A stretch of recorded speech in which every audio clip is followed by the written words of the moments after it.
വാഴ്ത്തപ്പെടുമാറാകട്ടെ. സ്തോത്രം. കുഞ്ഞുങ്ങളൊക്കെ വളരെ അലേർട്ടായിട്ടാണ് ഇരിക്കുന്നത്. സ്തോത്രം. എങ്കിലും അല്പം നിങ്ങളുടെ ശ്രദ്ധയൊക്കെ പോകുമ്പോഴാണ് പ്രാർത്ഥന സമയത്ത് കണ്ണുകളൊക്കെ അടച്ചിരിക്കണം, അല്ലേ? സ്തോത്രം. പാസ്റ്റർ അല്ലാതെ വേറെ ആരാ പറയാൻ ഞാൻ നിർബന്ധിതരാവുകയാണ്. Praise God. കേട്ടോ, ഇവിടെ ബോയ്സ് ഇവിടെ പ്രാർത്ഥിക്കുമ്പോൾ അത് സഭയുടെ നമ്മൾ ദൈവത്തോടുള്ള നമ്മുടെ വിഷമങ്ങളും പ്രയാസങ്ങളും കഷ്ടതകളും ഒക്കെ നമ്മൾ പറയുന്ന സമയമാണ്, അല്ലെ? കമ്മ്യൂണിക്കേഷൻ വിത്ത് ഗോഡാണ് പ്രയർ, അല്ലെ? ദൈവവുമായിട്ട് നാം സമ്പാദിക്കുക. ആരെങ്കിലും ഒക്കെ സമ്പാദിച്ചോട്ടെ പാസ്റ്ററെ, ഞാൻ എന്തിനാ അതിൽ എന്ന് വിചാരിച്ച് കണ്ണും തുറന്ന് എനിക്കതിൽ യാതൊരു ബന്ധവുമില്ല, ഞാൻ അതിനകത്ത് യാതൊരു പങ്കാളിത്തവും എനിക്കില്ലെന്ന് പറഞ്ഞിരിക്കാനല്ല. സ്തോത്രം. അതുകൊണ്ടാണ് നിങ്ങൾ എന്ത് ചെയ്യുന്നത്? ഇങ്ങനെ പാസ്റ്റങ്ങൾ എന്താ പറയുന്നത്? കണ്ണടച്ചിരിക്കണം, പ്രാർത്ഥിക്കുക. പറയാറുണ്ടോ അൽവിനെ, അഷേറെ? പറയാറുണ്ട്. സ്തോത്രം. അപ്പോൾ നിങ്ങൾ ആ ഗൗരവം ഒട്ടും വിട്ട് കളയരുത്. സ്തോത്രം. ഇവിടുത്തെ എല്ലാ ശുശ്രൂഷയിൽ പാസ്റ്റർ അല്ല ചെയ്യുന്നത്, നാം ഒരുമിച്ചാണ് ദൈവത്തെ എന്ത് ചെയ്യുന്നത്? ശുശ്രൂഷിക്കുന്നത്, അല്ലേ? We serving God. നാം ഒരുമിച്ചാണ് കർത്താവിനെ ശുശ്രൂഷിക്കുന്നത്. അല്ലാതെ പാസ്റ്റർ മാത്രം ഇവിടെ ശുശ്രൂഷ നടത്തുകയും നിങ്ങൾ കാഴ്ചക്കാരായിട്ട് വന്നിരിക്കുകയാണോ? അങ്ങനെയാണോ? അല്ല, ഇതൊരു ക്ലബ്ബല്ല, ഇതൊരു ദൈവ സന്നിധിയാണ്. അപ്പോൾ പ്രാർത്ഥിക്കുമ്പോൾ നിങ്ങൾ സ്തോത്രത്തിൽ ജാഗരിച്ചിരിക്കണം, കേട്ടോ. ഇവിടെ സങ്കീർത്തനം വായിക്കുമ്പോൾ ഇന്ന് ആത്മാർത്ഥമായിട്ട് സങ്കീർത്തനം സഭയിൽ വായിച്ചപ്പോൾ കൂടെ വായിച്ച എത്ര കുഞ്ഞുങ്ങളുണ്ട്? എല്ലാവരും വായിച്ചു ആത്മാർത്ഥമായിട്ട്. ഇവിടെ മൈക്കുള്ള കാരണം ഞങ്ങൾ ആരും സൗണ്ട് കേട്ടില്ല, അതുകൊണ്ടാണ് ഞാൻ ചോദിക്കുന്നത്, കേട്ടോ. നിങ്ങൾ സഹകരിക്കണം. വരും ദിവസങ്ങളിൽ കുഞ്ഞുങ്ങൾ ഈ പായലിരിക്കുന്നവരൊക്കെയാണ് ഇവിടെ വന്ന് എന്ത് ചെയ്യേണ്ടത്? വായിക്കേണ്ടത്. അപ്പോൾ മടുപ്പില്ലാതെ നിങ്ങൾക്കൊരു ഉത്തേജനം കിട്ടി വായിക്കണമില്ല. അതാണ് ഞാൻ നിങ്ങളെങ്ങനെ ശ്രദ്ധിക്കുന്നത്. സ്തോത്രം. പ്രൈസ് ദേ. എനിവേ, ദൈവം നിങ്ങൾ അനുഗ്രഹിക്കേണ്ട. വാക്കുകൾ ഒത്തിരി വലിച്ചു നീട്ടി ഒത്തിരി കാര്യങ്ങളൊന്നും പറയാൻ ആഗ്രഹിക്കുന്നില്ല. ഇവിടെ വായിച്ചതായ സങ്കീർത്തന ഭാഗങ്ങൾ നാം തുടർമാനമായി വായിച്ചു കൊണ്ടിരിക്കുകയാണല്ലോ. 119 സങ്കീർത്തനത്തിന്റെ 57 മുതൽ 64 വരെയുള്ള തിരുവചന ഭാഗങ്ങളാണ് നാം വായിക്കുകയാണ്. എന്നാൽ അതൊരു പാട്ടാണെന്ന് നമുക്ക് കൃത്യമായിട്ട് അറിയാം. സ്തോത്രം. നമുക്കറിയാം ഇത് കൈത്താളങ്ങളോടെ, സ്തോത്രം, സംഗീത ഉപകരണങ്ങളോടെ പാടുന്ന ഒരു കീർത്തനമാണ് എന്ത്? സങ്കീർത്തനം എന്നുള്ളത്. സ്തോത്രം. പക്ഷേ നാം നമ്മുടെ അധരങ്ങൾ തുറന്ന കർത്താവിന് ഇത് പാടി സ്തോത്രം ചെയ്യാനിടയായല്ലോ. ഇതിന്റെ ഈ പാസേജ് അല്ലെങ്കിൽ ഈ ഭാഗം, ഈ 8 തിരുവചന ഭാഗങ്ങളെ രേഖപ്പെടുത്തിയിരിക്കുന്ന എബ്രായ പദം എന്താകുന്നു? ഹേത്ത് എന്ന്, അല്ലെ? എല്ലാ കുഞ്ഞുങ്ങളും ശ്രദ്ധിക്കുന്നുണ്ടല്ലോ, ഹേത്ത് എന്നാണ്. Praise God. ഇത് എത്രാമത്തെ ആൽഫബറ്റ് ആണ് എബ്രായ പദത്തിൽ? എണ്ണണ്ട 8ാമത്തെയാണ്. സ്തോത്രം. പാസ്റ്റർ, ഇതൊക്കെ ഞങ്ങൾ അറിഞ്ഞിട്ട് എന്തിനാണെന്ന് ചോദിക്കുന്നത്. ഒരു പക്ഷെ നിങ്ങൾ ബൈബിൾ കോളേജിൽ വിടുകയില്ലെന്ന് ആര് കണ്ടു? ദൈവം, അല്ലേ? ദൈവം വിട്ടാൽ നിങ്ങൾക്ക് അവിടെ പഠിക്കാൻ ഒരു സാഹചര്യം. അപ്പോൾ ഇതൊരു പ്രിലിമിനറി ഹീബ്രു എന്ന് പറയുന്ന ഒരു ഭാഗം, അവിടെ നിന്നാണ് ഇത് പഠിക്കാൻ തുടങ്ങുന്നത്. സ്തോത്രം. എനിവേ, അവിടെ ഉപയോഗിച്ചിരിക്കുന്ന പദം ഏതാകുന്നു? അഷേറെ. ഏതാ പദം? ബൈബിളൊക്കെ അടച്ചു വെച്ചോ, നമ്മൾ തുടങ്ങുന്നേ ഉള്ളൂ. ബൈബിളൊക്കെ ഒന്ന് ഓപ്പൺ ആക്കിയേ. 119 57 തിരുവചന ഭാഗം അവിടെ കൊടുത്ത്. ആൽവിൻ പറഞ്ഞേ, ഏതാ? ആൽവിൻ മോൻ എടുത്തിട്ടുണ്ടല്ലോ, പറഞ്ഞേ. എബ്രായ പദം ഏതാണ്? അവിടെ കൊടുത്തിട്ടുണ്ട് എബ്രായ പദം. മലയാളത്തിലാണ് എഴുതിയിരിക്കുന്നത് എബ്രായ പദം, ഹീബ്രു ഭാഷയിലല്ല, മലയാളത്തിലാണ് എബ്രായ പദം എഴുതിയിരിക്കുന്നത്. ഏതാണ്? അശേര കിട്ടിയോ? പറഞ്ഞു കൊടുത്തേ, ഏതാണ്? ഹേത്ത്. എന്താണ്? അപ്പൊ അത് കണ്ടോ, ഈ പാസേജിന്റെ മുന്നിലൊക്കെ 8 തിരുവചന ഭാഗങ്ങളുടെ മുമ്പിലൊക്കെ മുകളിലൊക്കെ ഒരു ടൈറ്റിൽ കൊടുത്തിട്ടുണ്ട്. അതാണത്, കേട്ടോ, ഹേത്ത്. പക്ഷെ അത് അങ്ങനെ കൊടുക്കാൻ കാരണം അതിനൊരു പ്രത്യേക അർത്ഥമുണ്ട്. ഇതിന്റെ ഈ പദത്തിന്റെ അർത്ഥം എൻക്ലോസ്ഡ് എന്നാണ്. എന്താണ്? എൻക്ലോസ്ഡ്. ഒരു സറൗണ്ടിങ്ങിനെ ഫെൻസിങ് കൊണ്ട് ഇങ്ങനെ ബന്ധിച്ചിരിക്കുന്നു എന്ന് പറഞ്ഞാൽ ഒരു ചുറ്റും വേലി കെട്ടിയ പോലെ എൻക്ലോസ് ആയിട്ടിരിക്കുന്ന, ചുറ്റും എന്താണ്? സ്തോത്രം. ആർക്കും അതിക്രമിച്ച് കയറുവാൻ കഴിയാത്ത നിലയിൽ, സ്തോത്രം, അതിനെ ഒരു പ്രത്യേകമായിട്ട് എന്ത് ചെയ്യുന്നു? സറൗണ്ടിങ്സിനെ വേലി കെട്ടി മറച്ചിരിക്കുന്ന ഒരു അനുഭവത്തെയാണ് എൻക്ലോസിങ് എന്ന് പറയുന്ന പദം കൊണ്ട്. അപ്പോൾ ആ പദമാണ് ഹേത്ത് എന്ന എബ്രായ പദത്തിനർത്ഥം. പലവിധ അർത്ഥങ്ങൾ അവിടെ ഉണ്ട്. പക്ഷേ ഇതിന്റെ കോണ്ടെക്സ്റ്റൽ മീനിങ് എന്ന് പറഞ്ഞാൽ നമ്മൾ ദൈവവചനം എടുക്കുമ്പോൾ അതിന്റെ പശ്ചാത്തലം നമ്മൾ അറിയണം, അല്ലേ? അതിന്റെ പശ്ചാത്തലം പറഞ്ഞേച്ചു വേണം ദൈവവചനം എന്തായാലും കൂടുതൽ സംസാരിക്കുവാൻ. അപ്പോൾ ഇവിടെ കൊടുത്തിരിക്കുന്ന എബ്രായ പദം ഇതിന്റെ പശ്ചാത്തലം അനുസരിച്ച് അവിടെ പറയുന്ന ഒരു കാര്യമുണ്ട്. സ്തോത്രം. അതുകൊണ്ടാണ് അവിടെ അപ്രകാരം കൊടുത്തിരിക്കുന്നത്. എന്നാൽ അതിൽ നമുക്ക് കാണാൻ കഴിയുന്നത്, സ്തോത്രം, ഈ ദൈവത്തിന്റെ ദയ തന്റെ ഭക്തന്മാർക്ക് ചുറ്റും എന്തെയാണ്? ഉണ്ട്, അല്ലെ? അത് അവരെ ചുറ്റി പരിപാലിക്കുന്നു. യഹോവയുടെ ദയ തന്റെ ഭക്തന്മാർക്ക് ചുറ്റുമുണ്ട്. അത് അവരെ ചുറ്റി പരിപാലിക്കുന്നതാണ്, അല്ലെ? സറൗണ്ടിങ്സ് ഓഫ് ഹിസ് ബിലീവേഴ്സ് എന്താണ്? Filled with the grace of God. ദൈവത്തിന്റെ വലിയ കൃപ അവരുടെ ചുറ്റുമുണ്ടെന്ന് ഈ പകൽ ആമേ സന്തോഷം നമുക്ക് ഉള്ളതിന്റെ കാരണം എന്താണ്? ദൈവത്തിന്റെ ദയ നമ്മുടെ ചുറ്റും ഉള്ളത് കൊണ്ടാണ്, അല്ലേ? നമുക്ക് ഈ ലോകത്തിൽ സമ്പത്തുള്ളത് കൊണ്ടാണോ നമുക്ക് സന്തോഷം വന്നത്? അങ്ങനെ ആരെങ്കിലും ഉണ്ടോ? ഇല്ലല്ലോ. സ്തോത്രം. കുഞ്ഞുങ്ങളും കൂടെ മനസ്സിലാകാൻ വേണ്ടിയാണ് ഈ നിലയിൽ പോകുന്നത്. സ്തോത്രം. എന്തുകൊണ്ടാണ് നാം ദൈവത്തിന് ഇങ്ങനെ അത്യുച്ചത്തിൽ ഇങ്ങനെ ഈ മൈക്കും അറിയാം, നമുക്ക് വളരെ വിരലെണ്ണാവുന്ന കുറച്ചു പേരെ നമ്മളുള്ളൂ, പക്ഷേ ഈ മൈക്കൊക്കെ വെച്ചിട്ട് വളരെ നമ്മൾ ഉച്ചത്തിൽ ഇങ്ങനെ സ്തുതിക്കുന്നതിന്റെ കാരണം എന്താണ്? ദൈവത്തിന്റെ ദയ നാം അനുഭവിക്കുന്നതുകൊണ്ടാണ്. സ്തോത്രം. ദൈവത്തിന്റെ ദയ അനുഭവിച്ചാൽ ആ ഭക്തന് മൗനമായിരിക്കാൻ കഴിയുകയില്ല. ആ ഭക്തന് മൗനമായിരിക്കാൻ കഴിയില്ല. ഞാൻ എൻ്റെ വാക്കുകൾ ഒത്തിരി ദീർഘിപ്പിക്കുന്നില്ല. സ്തോത്രം. അതിന്റെ പ്രാരംഭ വചനത്തിൽ മാത്രം ഒന്ന് നിൽക്കാൻ ആഗ്രഹിക്കുക. 57 തിരുവചന ഭാഗത്ത് എന്താണ് വായിച്ചത്? യഹോവേ, നീ എൻ്റെ ഓഹരിയാകുന്നു. Lord, you are my portion, അല്ലെങ്കിൽ യു ആർ മൈ ഷെയർ എന്നുള്ള ഒരു പദമൊക്കെയാണ് അവിടെ ഉപയോഗിച്ചിരിക്കുന്നത്, അല്ലേ? സ്തോത്രം. നമുക്ക് വളരെ സന്തോഷമായി. എങ്ങനെയാണ് ഓഹരി കിട്ടുക എന്ന് പറഞ്ഞാൽ? എങ്ങനെയാണ് നമുക്ക് സന്തോഷമല്ലേ? സ്തോത്രം. ഒരു കേക്ക് മുറിക്കുമ്പോൾ അതിന്റെ ഓഹരി ചോദിച്ചു മേടിക്കുന്ന മിടുക്കത്തികൾ എവിടെ എത്ര പേരുണ്ട്? ആരുമില്ലേ? മമ്മിയും പപ്പ എന്ത് തന്നാലും ഞങ്ങൾക്ക് സന്തോഷമാണ്. നീ തന്നില്ലേലും എന്താണ്? അങ്ങനെ വേണോ? അല്ല. ഓ, കേക്ക് മുറിക്കും പറയാം, അല്ലെ? സ്തോത്രം. ബർത്ത്ഡേക്ക് കേക്ക് മുറിക്കുമ്പോൾ നമുക്കറിയാം ഒരു പോർഷൻ. അപ്പൊ അത് കറക്റ്റ് അളവിലായിരിക്കും. വീട്ടിൽ എത്ര പേരുണ്ട് അതനുസരിച്ചാണ് അത് ഡിവൈഡ് ചെയ്യുന്നത്. പോർഷനാണ്, ഓഹരിയാണ്.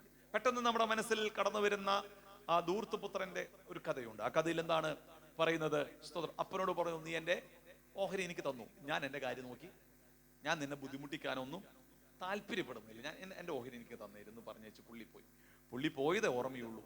അതുപോലെ തന്നെ പുള്ളി എന്ത് ചെയ്തു? തിരിച്ചും വന്നു. കേട്ടോ? അപ്പൊ ഓഹരി മേടിച്ചേച്ച് നാം പുറത്ത് പോയി കഴിഞ്ഞാൽ, സർക്കിളിന് പുറത്ത് പോയി കഴിഞ്ഞാൽ പിന്നെ ആ ഓഹരി കൊണ്ട് പ്രയോജനമൊന്നും ഇല്ല. അപ്പോൾ ദൈവം തരുന്ന നന്മകൾ നാം സ്വീകരിച്ചതിന് ശേഷം ദൈവത്തിന്റെ സാന്നിധ്യം വിട്ട് നാം പോയി കഴിഞ്ഞാൽ അതുകൊണ്ട് പ്രത്യേകിച്ച് പ്രയോജനമൊന്നും ഇല്ല. അത് നമ്മുടെ ജീവിതത്തിന് നന്മയോ അനുഗ്രഹവുമായി തീരുകയില്ല എന്നാണ് നാം മനസ്സിലാക്കുന്നത്. എന്നാൽ ഇവിടെ ഉപയോഗിച്ചിരിക്കുന്ന പദം യഹോവ എൻ്റെ ഓഹരി ആകുന്നു. സ്തോത്രം. ഞാൻ നിന്റെ വചനങ്ങൾ എന്തു ചെയ്യും? പ്രമാണിക്കും. കേട്ടോ? നിങ്ങളും കൂടെ വായിക്കണേ, കുഞ്ഞുങ്ങളൊക്കെ വായിക്കണേ. ഞാൻ നിന്റെ വചനങ്ങൾ എന്തു ചെയ്യും? പ്രമാണിക്കും. അപ്പൊ വചനങ്ങളെ പ്രമാണിക്കുന്ന ഭക്തന് പറയാൻ പറ്റുന്ന ഒരു കാര്യമാണ് യഹോവന്റെ ഓഹരിയ. കേട്ടോ? സ്തോത്രം. വചനങ്ങളെ പ്രമാണിക്കുന്നവർ മാത്രമേ പറയാവൂ എന്നാണ് ദൈവവചനം ആഗ്രഹിക്കുന്നത്. Praise the Lord. Amen. Hallelujah. അതിന്റെ അർത്ഥം നമ്മൾ ആ പൂർണ്ണതയിലോട്ട് വന്നില്ലെങ്കിലും ഒന്ന് മനസ്സ് വെച്ചാൽ ദൈവം അതൊരു നന്മയായി കണക്കിടുന്നേ. ഈ മകനും മകൾക്ക് എന്റെ വചനം അനുസരിക്കുവാൻ ഒരു ആഗ്രഹവും താല്പര്യം ഉണ്ടല്ലോ എന്ന് പറഞ്ഞു ദൈവം അത് നമുക്ക് എന്തായി നന്മയായിട്ട് കണക്കിടുന്ന ദൈവമാണ്. കേട്ടോ കുഞ്ഞുങ്ങൾ, ഇവിടെ ശ്രദ്ധിക്കണമേ. അപ്പോൾ വചനങ്ങളെ പ്രമാണിക്കുമെന്ന് ഞാൻ പറഞ്ഞു. സ്തോത്രം. എന്ന് പറഞ്ഞാൽ ഞാൻ അതിൽ ഒരു കൺഫർമേഷൻ, എന്റെ ഹൃദയത്തിനകത്ത് വലിയ ഒരു കൺഫർമേഷൻ ഉണ്ട്. എന്ന് പറഞ്ഞാൽ ഒരു ഉറപ്പുണ്ട്. സ്തോത്രം. എന്തൊക്കെ പ്രതിസന്ധി എന്റെ ജീവിതത്തിൽ വന്നാലും ദൈവത്തിന്റെ വചനത്തിനു വേണ്ടി ഞാൻ നിൽക്കുമെന്നുള്ള ഒരു ഉറപ്പ് പ്രാപിച്ച ഭക്തനാണ് പറയുന്നത് ദൈവം എൻ്റെ ഓഹരിയാകുന്നു. Praise God. അങ്ങനെയുള്ളവർ പറഞ്ഞെങ്കിൽ മാത്രമേ ആ ഓഹരി കൊണ്ട് എന്തെങ്കിലും പ്രയോജനം കാണത്തുള്ളൂ. കള്ളുകുടിച്ച് ഓടയിൽ കിടക്കുന്ന ഒരാള് ഈ ചുമരിൽ എഴുതി വെച്ചിരുന്ന വാക്യം യഹോവ എൻ്റെ ഓഹരിയാകുന്നു എന്ന് 10 പ്രാവശ്യം പറഞ്ഞാൽ ദൈവം അവന് ഓഹരിയൊന്നും ആകയില്ല. എന്ന് പറഞ്ഞാൽ ദൈവസന്നിധിയിൽ നാം കടന്നു വരുമ്പോൾ പ്രാഗൽഭ്യത്തോടെ വേണം ഈ ശബ്ദം നമ്മുടെ അതരങ്ങളിൽ പറയുവാൻ. ഗോഡ് ഈസ് മൈ ഷെയർ, അല്ലെങ്കിൽ ഗോഡ് ഈസ് മൈ പോർഷൻ എന്നുള്ളൊരു പദം നാം ഉച്ചരിക്കണമെങ്കിൽ അതിനൊരു പ്രാഗൽഭ്യം നമുക്ക് വേണം. Praise God. പഴയ നിയമത്തിൽ നമുക്ക് ഈ പോർഷനെ പറ്റി കാണാനായിട്ട് കഴിയുന്നു. അതെവിടെയാണ്?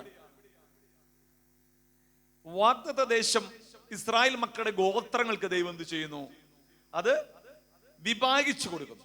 പക്ഷേ ഗോത്രങ്ങളിൽ ഒന്നായ ലേവ്യ ഗോത്രത്തോടുള്ള ബന്ധത്തിൽ കടന്നു വരുമ്പോൾ ദൈവം എന്താ പറയുന്നത്? സ്തോത്രം. ഈ വാഗ്ദത്ത ദേശം ഒന്നും നിങ്ങൾക്ക് ഞാൻ എന്ത് ചെയ്യുന്നില്ല, വിഭാഗിച്ച് തരുന്നില്ല. ഇത് എന്ത് പണിയാണ്, അല്ലെ? സ്തോത്രം. ലേവിയുടെ മക്കൾക്കും മനസ്സിലൊരു പ്രയാസം തോന്നി കാണും. എല്ലാവർക്കും വായിച്ചു കൊടുക്കുന്നു, അല്ലേ? നമുക്കൊക്കെ അങ്ങനെ തോന്നുമല്ലേ? ഇത് ഒരു പാർഷ്യാലിറ്റി അല്ലേ എന്ന് നമുക്ക് തോന്നും. സ്തോത്രം. പക്ഷെ ദൈവം പറയുന്നത് എന്താണ്? ഞാൻ തന്നെയാകുന്നു നിന്റെ ഓഹരി. ആ സംഖ്യാപുസ്തകം 18:20 ഇപ്രകാരം എഴുതിയിരിക്കുന്നത്, യഹോവ പിന്നെയും അഹരോനോട്, നിനക്ക് അവരുടെ ഭൂമിയിൽ ഒരു അവകാശം ഉണ്ടാകരുത്. അവരുടെ ഭൂമിയിൽ അവകാശമുണ്ടായത്, പക്ഷെ നിങ്ങൾക്ക് പാർക്കുവാൻ വീടൊക്കെ അവിടെ എല്ലാ പട്ടണങ്ങളിലും നിങ്ങൾക്ക് ലഭ്യമാകും. പക്ഷേ നിങ്ങൾക്ക് അവകാശം, വസ്തുവകകളുടെ അവകാശം നിങ്ങൾക്ക് ഇല്ല. സ്തോത്രം. ഇത് ഒന്നിനും നിഴലായി നിൽക്കുന്ന ഒരു കാര്യമാണ്. പക്ഷേ ഇത് പഴയ നിയമത്തിൽ വെളിപ്പെടുത്തുമ്പോൾ പറയുന്നത്, പിന്നെ തുടർന്ന് പറയുന്നത്, അവരുടെ ഇടയിൽ നിനക്കൊരു ഓഹരിയും അരുത്. ഇസ്രായേൽ മക്കളുടെ ഇടയിൽ ഞാൻ തന്നെ നിന്റെ ഓഹരിയും അവകാശവുമാകുന്നു എന്ന് അത്യുന്നതനായ ദൈവം അരുളി ചെയ്യുകയാണ്. കാരണം ദൈവിക ശുശ്രൂഷ മേഖലകളിൽ നിൽക്കുന്ന ഒരു കൂട്ടം ആളുകളായിരുന്നു ലേവ്യ ഗോത്രത്തിൽ നിന്ന് ദൈവത്തിന്റെ ശുശ്രൂഷകരായി തിരഞ്ഞെടുക്കപ്പെടുകയും വേർതിരിക്കപ്പെടുകയും ചെയ്ത ലേവിയും അവന്റെ സ്തോത്രം കുടുംബത്തിൽ അഹരോനും എന്നു വേണ്ട അവരുടെ പുത്രന്മാരൊക്കെ ആ നിലയിൽ ദൈവത്തിന് വേണ്ടി വേർതിരിക്കപ്പെട്ടവരാണ്. സ്തോത്രം. അപ്പോൾ വേർതിരിക്കപ്പെട്ടവർക്ക് എന്തുണ്ട്? പൗരോഹിത്യ ശുശ്രൂഷ എന്നോട് കൂടെ ഉണ്ട് അല്ലെ? നിങ്ങൾ പൗരോഹിത്യ ശുശ്രൂഷ ഉണ്ട് അല്ലെ? അപ്പോൾ വീണ്ടെടുക്കപ്പെട്ട ആ കൂട്ടത്തിൽ നിന്ന് ഒരു പ്രത്യേക ഗ്രൂപ്പിനെ ശുശ്രൂഷയ്ക്കായി ദൈവം വേർതിരിക്കുമ്പോൾ അവരോട് ദൈവം പറയുന്നത് എന്താണ്? ഈ ലോകത്തിലെ സ്വത്തുവകകളോ ഈ ലോകത്തിലെ മനുഷ്യൻ ആഗ്രഹിക്കുന്ന എന്തും അവകാശമാക്കുവാൻ നീ അർഹനല്ല. പക്ഷെ നിനക്ക് അർഹതയുള്ള ഒന്നുണ്ട്. അതെന്താകുന്നു? സർവത്തെയും ചമച്ച ഞാനാകുന്നു നിന്റെ ഓഹരി. ആ കരങ്ങളെ ഉയർത്തുന്ന സ്തോത്രം പറഞ്ഞാൽ ചോദ്യം ഇതായിരിക്കും നിങ്ങളുടെ, അഹ്റോൻ ഓഹരി കിട്ടിയതിന് ഞാൻ എന്തിനാ സ്തോത്രം ചെയ്യുന്നതെന്ന? അഹ്റോൻ ഓഹരി കിട്ടിയതിന് ഞങ്ങളൊന്നും ആരല്ല. ആരാ പറഞ്ഞു? ഓഹരിക്കാരി ലേവ്യ ഗോത്രത്തിലുള്ള പുള്ളികൾ ഒന്നല്ലെന്ന നമ്മൾ അതിലും മികച്ചതാണ്, നമ്മൾ അതിലും ആണെന്ന്, നമ്മൾ അതിലും മികച്ചവരാണെന്ന്. വായിക്കാം 1 പത്രോസ് 2:9. പെട്ടെന്ന് വായിച്ചാട്ടെ, കാണാവടം പറയുന്നവരൊക്കെ ഒന്ന് പെട്ടെന്ന് പറഞ്ഞോ. നിങ്ങളോ അന്ധകാരത്തിൽ നിന്ന് തന്റെ അത്ഭുത പ്രകാശത്തിലേക്ക് വിളിച്ചവന്റെ സൽഗുണങ്ങളെ ഘോഷിപ്പാൻ തക്കവണ്ണം തിരഞ്ഞെടുക്കപ്പെട്ട ഒരു ജാതിയും പട്ടയാണ് രാജകീയ പുരോഹിത വർഗവും വിശുദ്ധ വംശവും സ്വന്ത ജനവുമാകുന്നു. പഴയ നിയമത്തിൽ ഒരു ഗോത്രത്തിന് മാത്രം വേർതിരിക്കപ്പെട്ട ഓഹരി പുതിയ നിയമത്തിൽ കടന്നു വരുമ്പോൾ ജാതികളിൽ നിന്ന് വേർതിരിക്കപ്പെട്ട എനിക്കും നിങ്ങൾക്കും സ്വർഗത്തിലെ ദൈവം പറയുന്നു, ഈ ഓഹരി തെരഞ്ഞെടുക്കപ്പെട്ട വെളിമ്പറമ്പിൽ എറിയപ്പെട്ട അന്ധകാരത്തിൽ ഞാൻ വിളിച്ചു വേർതിരിച്ച സകലത്തിനും ഞാൻ ഓഹരിയ. സ്തോത്രം. അർഹതയില്ലാതിരുന്ന സ്ഥാനത്ത് നിന്ന് ദൈവ സന്നിധിയിൽ കൊണ്ടുവന്ന എല്ലാവർക്കും യഹോവ ഓഹരിയ.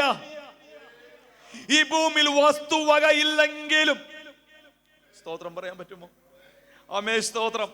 വണ്ടി ഇല്ലെങ്കിലും സ്തോത്രം ചായ്പാൻ ഒരു ഇടമില്ലെങ്കിലും തിരഞ്ഞെടുക്കപ്പെട്ട വിശുദ്ധ പുരോഹിത വർഗമേ, സ്വർഗം പറയുന്നു, അത്യുന്നതനായ ദൈവമാ നമ്മുടെ ഓഹരി. സന്തോഷം വേണം കേട്ടോ. Praise the Lord. ഹല്ലേലൂയ.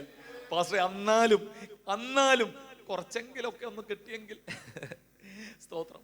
ദൈവം പറഞ്ഞു, നീ എന്റെ സ്വന്തം ജനമാ. Praise God. ലേവ്യ ഗോത്രത്തിന് കൊടുക്കാത്ത ചിലത് കൂടെ ദൈവം അവിടെ കൂട്ടിച്ചേർത്തുന്നേ. സ്തോത്രം. നിങ്ങൾ തിരഞ്ഞെടുക്കപ്പെട്ട പ്രൈസ് ഗോഡ് വിശുദ്ധ വംശമാ. ഓഹരിയായി അവൻ കൂടെ ഉണ്ടാകണമെങ്കിൽ എന്തു വേണം? വിശുദ്ധ വംശമായി നിൽക്കണം. ഓഹരിയായവൻ നിന്റെ കഷ്ടതയിൽ നിന്റെ കൂടെ ഉണ്ടാകണമെങ്കിൽ സ്തോത്രം, നീ സ്വന്തം ജനമായി നിൽക്കണം. നിന്റെ പ്രതിസന്ധിയിൽ നിന്റെ കഷ്ടതയിൽ സ്വർഗമാകുന്ന ഓഹരി നിന്നോട് കൂടെ തീച്ചൂളയിൽ ഇറങ്ങി വരണമെങ്കിൽ കൂരിരുളിന്റെ താഴ്വരയിൽ നിന്നോട് കൂടെ നടക്കണമെങ്കിൽ സിംഹത്തിന്റെ ഗുഹയിൽ നിന്നോട് കൂടെ ഇറങ്ങി വരണമെങ്കിൽ സ്വർഗം പറയുന്നു, നീ എനിക്കുള്ളവനായി നിന്നാൽ നിന്റെ ഏത് പ്രതിസന്ധിയിലും നിന്റെ കണ്ണീരൊപ്പുവാൻ നിന്റെ ഓഹരിയായ ഞാൻ ഇറങ്ങി വരുന്ന ദൈവമാ. ഈ പകലെന്നെ ശ്രദ്ധിക്കുന്ന ചില വ്യക്തി ജീവിതങ്ങളോട് പരിശുദ്ധാത്മാവ് വളരെ വ്യക്തമായി ബുദ്ധി ഉപദേശിക്കുകയാണ്. എന്നെ ആരും അറിയുന്നില്ലെന്നും എന്റെ വേദനകൾ ആരും കാണുന്നില്ലെന്നും പറഞ്ഞ് സ്തോത്രം, തേങ്ങിക്കരയുന്ന നിന്റെ ഉള്ളിന്റെ അവസ്ഥകൾ അറിയുന്ന സ്വർഗം പറയുന്നു, നീ ഭാരപ്പെടണ്ട. ലോകം നിന്നെ കൈവിട്ടാലും ഞാൻ നിന്നെ കൈവിടാതെ നിന്നെ മാറോട് അണയ്ക്കുന്ന ദൈവം പറയുന്നു, ഞാൻ നിന്റെ ഓഹരിയാ. I am your portion, I am your share. സ്തോത്രം. ഹൃദയത്തിലേറെ സന്തോഷം നമുക്ക് കടന്നു വരട്ടെ. അപ്പാ സ്തോത്രം. ഹല്ലേലൂയ. നിന്റെ പുരോഹിത വർഗമായി ഞാൻ നിൽക്കുമ്പോൾ ഈ ഭൂമിയിൽ എനിക്ക് ഹല്ലേലൂയ പെറുക്കി വെക്കുവാൻ ഒന്നുമില്ലായിരിക്കാം. ഒരു പക്ഷേ അരപ്പട്ടിണിയായിരിക്കാം, ഒഴിഞ്ഞ വയറായിരിക്കാം, കാലിയായി എന്റെ പേഴ്സ് ആയിരിക്കാം. പക്ഷേ എനിക്കത് വിഷയമല്ല. എന്റെ ഉള്ളത്തിൽ എനിക്കൊരു ഉറപ്പുണ്ട്, എന്റെ ദൈവം എന്റെ ഓഹരിയായി നിൽക്കുകയാണ്. നമുക്കറിയാവുന്ന ഒരു കൊച്ചു കഥ നാം പലപ്പോഴും ഇവിടെ പറയുന്ന കഥയാ അല്ലെ, കുഞ്ഞുങ്ങളുടെ ശ്രദ്ധയ്ക്ക് വേണ്ടിയിട്ടാണ്. രാജാവ് ചെയ്ത വിളംബരം നമുക്കറിയാം. എന്തായിരുന്നു വിളംബരം? എല്ലാവർക്കും നാളെ കാലത്ത് വന്ന് രാജകൊട്ടാരത്തിൽ നിങ്ങൾക്ക് ബോധിച്ചതെല്ലാം എന്ത് ചെയ്യും, എടുത്ത് കൊണ്ടുപോകാം. നിങ്ങൾ കേട്ട കഥയല്ലേ? കേട്ടിട്ടുണ്ടോ? ഇല്ലെങ്കിൽ ഒന്നും കൂടെ കേട്ടോ. കേട്ടവർ ആവർത്തന വിരസെന്ന് ചിന്തിക്കരുത്. അങ്ങനെ രാജാവ് ചെയ്ത വിളംബരം അനുസരിച്ച് പ്രജകളെല്ലാവരും എന്ത് ചെയ്തു? ദേശത്തിന്റെ എല്ലാ കോണുകളിൽ നിന്നും കാലത്തെ വെറും വയറ്റിൽ ഓടാൻ തുടങ്ങി. ഭക്ഷണം ഉണ്ടാക്കാൻ സമയം കളയണ്ടെന്ന് വിചാരിച്ചിട്ടായിരിക്കാം. വെറും വയറ്റിൽ ഓടാൻ തുടങ്ങി. അങ്ങനെ ഓടി രാജകൊട്ടാരത്തിൽ വന്ന് അവർക്ക് ബോധിച്ചതെല്ലാം എടുത്തു. ഒരാളത് രാജാവിന്റെ കസാര എടുത്തു കൊണ്ടുപോകുന്നു. രാജാവ് നിന്ന് ഇരിക്കാൻ പോലും മുട്ടിപ്പല പോലും എന്ത് വേണ്ട ഇതെല്ലാം എടുത്തു കൊണ്ടുപോയി. രാജാവിന്റെ കുതിരയെ കൊണ്ടുപോകുന്നു, രാജാവിന്റെ സ്വർണങ്ങൾ കൊണ്ടുപോകുന്നു. എന്തിനു വേണ്ട രാജാവിന്റെ ട്രഷറി സകലതും ജനം എടുത്തു കൊണ്ടുപോയി. പലരും രാജാവിന്റെ കൊട്ടാരത്തിന്റെ വാതിലുകൾ ഇളക്കി കൊണ്ടുപോയി. കാരണം നല്ല ചന്ദന മരം കൊണ്ടുണ്ടാക്കിയതാ, അതെല്ലാം ഇളക്കി കൊണ്ടുപോയി. രാജാവിന്റെ വാഹനങ്ങൾ, രാജാവ് മാത്രമേ ഉള്ളൂ, ബാക്കിയെല്ലാം പോയി. എല്ലാ ജനങ്ങളും സന്തോഷമായി പോയപ്പോൾ ഒരു കുഞ്ഞു കുട്ടി അവിടെ നിൽക്കുക. കേട്ടോ, നിങ്ങൾ കേട്ട കഥയാ അല്ലേ? ആ കുട്ടിയെ രാജാവിന്റെ കൈ പിടിച്ചു വെച്ച് പറയുന്നത്, രാജാവേ നമുക്ക് പോകാം എന്റെ ഭവനത്തിലേക്ക്. നിങ്ങൾക്ക് എന്തു മനസ്സിലായി? സ്തോത്രം. ഒരു വാക്ക് കൊണ്ട് പോയതെല്ലാം തിരിച്ചു വരുത്തുവാൻ കഴിയുന്ന രാജാവ് അവിടെ നിൽക്കുന്നത്. രാജാവ് തൻ്റെ അധികാരം പ്രജകൾക്ക് കൊടുത്തിട്ടില്ലായിരുന്നു. അതുകൊണ്ട് അധികാരത്തെ അവകാശമാക്കുവാൻ പ്രജകൾക്ക് അസാധ്യമായിരുന്നു. രാജാവ് നേടിയ സമ്പത്തിന്മേൽ മാത്രമാണ് അവർ കണ്ണുവെച്ചത്. പക്ഷെ രാജാവിന്റെ വ്യക്തിത്വത്തെയും രാജാവിന്റെ അധികാരത്തെയും തൊടുവാൻ പ്രജകൾക്ക് അധികാരമില്ലായിരുന്നു. അതുകൊണ്ട് തന്നെ ഒരു വാക്ക് കൊണ്ട് സൃഷ്ടിപ്പ് നടത്തിയ ദൈവം നിന്നോട് കൂടെയുണ്ടെങ്കിൽ നിന്റെ ശൂന്യതയുടെ മേൽ സ്വർഗം പ്രവർത്തിക്കുകയില്ലയോ? ഈ ദിവസങ്ങൾ അനുഭവിക്കുന്ന ശൂന്യതകളെ കണ്ടുകൊണ്ട് നീ ഭാരപ്പെടണ്ട. നിന്റെ ഹൃദയത്തിന്റെ ക്ഷീണങ്ങൾ അറിയുന്ന നിന്റെ കണ്ണുനീരിനെ തുടയ്ക്കുന്ന ഒരു നല്ല നാഥന്റെ കാലൊച്ച ഈ പകൽ അനുഭവിച്ചറിയുന്നവർ കർത്താവിനെ മഹത്വപ്പെടുത്തിയാട്ടെ. Glory to God. Hallelujah. ഒന്ന് രണ്ട് വാക്യങ്ങൾ കൂടി ഒന്ന് വായിച്ച് നമ്മുടെ ശ്രദ്ധയിൽ പെട്ടെന്ന് നമുക്ക് അങ്ങോട്ട് കൊണ്ടുപോകാം. അതേ സ്തോത്രം. സങ്കീർത്തനങ്ങൾ 16:5 ഇപ്രകാരമാ, എന്റെ അവകാശത്തിന്റെയും പാനപാത്രത്തിന്റെയും പങ്ക് യഹോവയാകുന്നു. നീ എനിക്കുള്ള ഓഹരിയെ ദൈവം എന്ത് ചെയ്യുന്നു? പരിപാലിക്കുന്നു. സ്തോത്രം. ആമേൻ. ഹല്ലേലൂയ. ഇവിടെ അതാ ഈ അവകാശം ദൈവമായി നിൽക്കുമ്പോൾ മറ്റു പലയിടങ്ങളിലും ദൈവം ഇസ്രായേൽ ജനത്തെ യാക്കോബിനെ നോക്കി പറയുന്നുണ്ട്, യാക്കോബി നീ എൻ്റെ ഓഹരിയാകും. കേട്ടോ, നാം അങ്ങോട്ട് ഷെയറാണ്, ദൈവമേ നീ എൻ്റെ ഓഹരിയാണെന്നൊക്കെ പറയുമ്പോൾ ദൈവം ഇത് തന്നെയാണ് നമ്മോട് പറയുന്നത്, യാക്കോബി നീ എൻ്റെ ഓഹരിയാകുന്നു. Praise God. പ്രിയപ്പെട്ടവരെ, നാം ദൈവത്തിൻ്റെ ഓഹരിയാ. പക്ഷേ അവിടെ കൊടുത്തിരിക്കുന്ന പദം എന്തെന്നറിയാമോ? നിന്നെ തൊടുന്നവൻ എൻ്റെ കണ്ണിൻ്റെ കൃഷ്ണമണിയെ തൊടുന്നു. നാം വെറും ഒരു ഓഹരിയിൽ ദൈവത്തെ ഒതുക്കി കളയുമ്പോൾ സ്വർഗത്തിലെ ദൈവം പറയുന്നു, ഹല്ലേലൂയ, നീ എൻ്റെ കണ്ണിലെ കൃഷ്ണമണിയാ. സ്തോത്രം. എത്ര പേർക്ക് അത് ഗ്രഹിപ്പാൻ കഴിയുന്നുണ്ട്?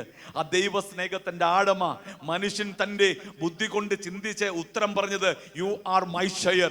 പക്ഷെ ദൈവം പറയുന്നത് എന്താണ്? ഹല്ലേലൂയ, നീ എൻ്റെ കണ്ണിലെ കൃഷ്ണമണിയായതുകൊണ്ട് ഞാൻ നിന്നെ വരച്ചു വെച്ചിരിക്കുന്ന ഒരിടമുണ്ട്. എൻ്റെ ഉള്ളം കരത്തിൽ ഞാൻ നിന്നെ എന്ത് ചെയ്തിരിക്കുകയാണ്? വരച്ചു വെച്ചിരിക്കുക. ഇംഗ്ലീഷിൽ ഉപയോഗിച്ചിരിക്കുന്ന പദം എന്താണ്? ആമേൻ. He engraved, amen, upon on my palm എന്ന് പറഞ്ഞാൽ എന്റെ കൈപ്പത്തിയിൽ നിന്നെ ഞാൻ എന്ത് ചെയ്തിരിക്കും? എൻഗ്രേവ് ചെയ്തുകൊണ്ടിരിക്കുകയാണ്, ഞാൻ കൊത്തി എടുത്തു വച്ചിരിക്കുകയാ. എന്തിനെന്നറിയാമോ? ആമേൻ, അവൻ നിന്നെ എല്ലാ ദിവസവും കാണുകയാ. ആമേൻ, 24 hours നീ അവന്റെ കണ്ണിന്റെ മുമ്പിൽ ഇരിക്കുകയാ. ആമേൻ, നിന്റെ കണ്ണിൽ നിന്ന് കണ്ണുനീർ വരുമ്പോൾ അത് തുരുത്തിയിലാക്കി വെക്കുവാൻ, ആമേൻ, നിന്റെ ഹൃദയം ക്ഷീണിക്കുമ്പോൾ ആ സ്വർഗം അവന്റെ കൈപ്പത്തിയിൽ നിന്റെ മുഖത്തെ ഒന്ന് കാണുകയാ. എന്തെന്നറിയാമോ? നീ സ്വർഗത്തിന് ഏറ്റവും പ്രിയപ്പെട്ടതാ. അപ്പനും അമ്മയ്ക്കും നീ പ്രിയപ്പെട്ടവൾ, പ്രിയപ്പെട്ടവനല്ലെങ്കിലും സ്വർഗം പറയുന്നു നീ എനിക്ക് പ്രിയപ്പെട്ടവളാ, പ്രിയപ്പെട്ടവനാ. അതുകൊണ്ട് അത്രേ സ്വർഗം പറഞ്ഞത് more than share you are, ആമേൻ, ഹല്ലേലൂയ, ആപ്പിൾ ഓഫ് മൈ ഐ എന്ന് പറഞ്ഞാൽ കണ്ണിലെ കൃഷ്ണമണിയാണ്. ആമേൻ, ഹല്ലേലൂയ. നീ എൻ്റെ ഷയറല്ല കേട്ടോ, എൻ്റെ കണ്ണിലെ കൃഷ്ണമണിയെ തൊടുവാൻ ഞാൻ ഒന്നിനെയും അനുവദിക്കുകയില്ല, ഈ ലോകത്തെ അനുവദിക്കുകയില്ല. പ്രിയപ്പെട്ടവരെ, ആമേൻ, ഒരു പക്ഷേ രോഗം നിന്റെ ശരീരത്തെ പിടിച്ചെങ്കിലും സ്വർഗം പറയുന്നു ആമേൻ ഞാൻ അനുവദിക്കുകയില്ല. ഈ പകലിനെ ശ്രദ്ധിക്കുന്ന ചില വ്യക്തി ജീവിതങ്ങളോട് പരിശുദ്ധാത്മ വളരെ ശക്തമായി ഇടപെട്ട് സംസാരിക്കുകയാ. ആമേൻ, ആമേൻ, കടന്നു പോകുന്ന ശോധനയുടെ മധ്യേ എല്ലാവരും കൈവിട്ടു എന്ന് തോന്നുമ്പോൾ സ്വർഗം പറയുന്നു ഇല്ല, നീ എന്റെ കണ്ണിലെ കൃഷ്ണമണിയാ. You are more than my share. ആമേൻ, യു ആർ, ആമേൻ, ഹല്ലേലൂയ, ആപ്പിൾ ഓഫ് മൈ ഐ എന്ന സ്വർഗം നമ്മോട് പറയുന്നത്. ആമേൻ, ഈ പകൽ ആ ഉറപ്പ് പ്രാപിപ്പാൻ സ്വർഗം ഇടയാകട്ടെ.